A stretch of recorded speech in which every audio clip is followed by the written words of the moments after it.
యొక్క దమ్ములు మీ పోలీస్ యొక్క తెలివితేటలు చాతుర్యాలు ఎక్కడ పోయినాయి?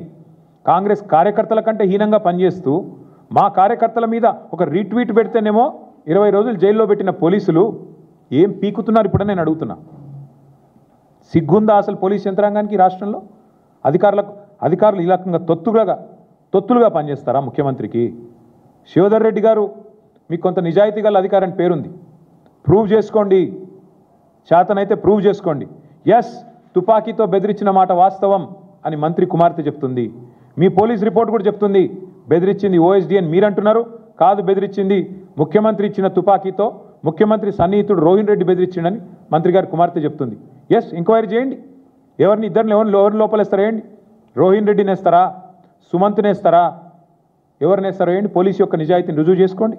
మీరు కూర్చొని వాటాలు పంచుకుంటే సరిపోతుందా?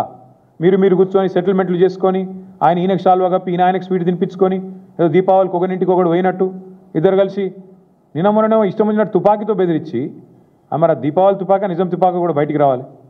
ఎందుకంటే ఇంత దుర్మార్గంగా ఇంత కిరాతకంగా ప్రభుత్వంలో ఉండే పెద్దలు వాటాల కోసం ఇంత దిగజారి రాజకీయాలు చేస్తూ ఇంకా ఎంత ఘోరం అండి నాకు అర్థం కాదు. అమ్మాయి మాట్లాడిన మాటలు. మంచిరేవులలో ఒక ఎండోమెంట్ ల్యాండ్ ఉంది.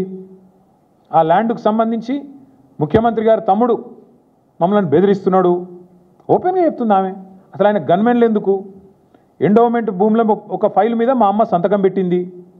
సంతకం పెట్టిన తర్వాత ముఖ్యమంత్రి గారు జపాన్లో ఉన్నాడు, ఫైల్ తెప్పించుకున్నాడు.